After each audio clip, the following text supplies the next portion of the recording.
Now, President Donald Trump said that U.S. forces have attacked a boat carrying drugs to the United States, killing 11 narco-terrorists from a gang that he alleged was controlled by Venezuelan leader Nicolas Maduro.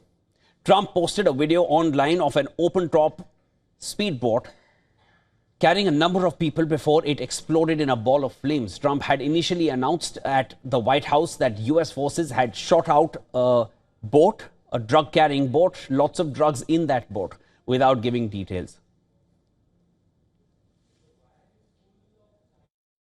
When you come out and when you leave the room, you'll see that we just, over the last few minutes, literally shot out a boat, a drug-carrying boat, a lot of drugs in that boat. And you'll be seeing that and you'll be reading about that.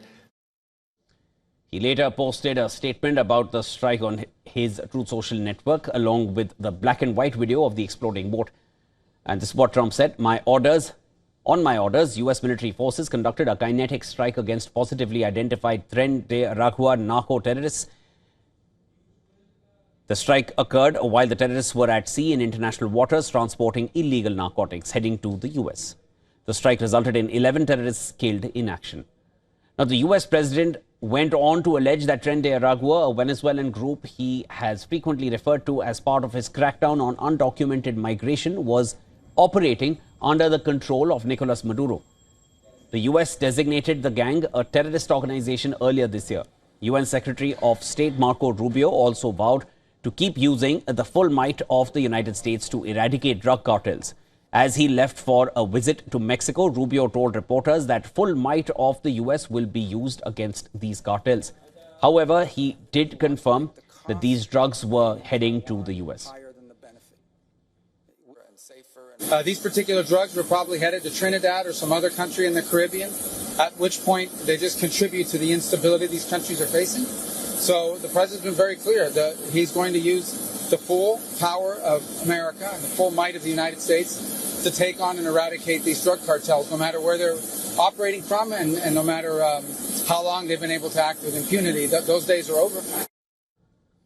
The announcement of the strike followed days of mounting tension between Washington and Caracas. There are currently 8 U.S. Navy ships involved in counter-narcotics efforts in Latin America. Maduro has termed the deployment of the U.S. warships as a threat to Venezuela, accusing Trump of attempting to bring about a regime change in the country. He has said that Venezuela was prepared for a period of armed struggle in defense of the national territory in case of an attack.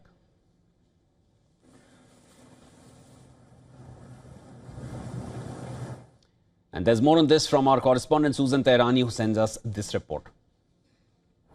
President Trump announced on Tuesday on his social media platform that he ordered U.S. forces to carry out a kinetic strike against the drug boat tied to the Venezuelan gang Tren de Aragua.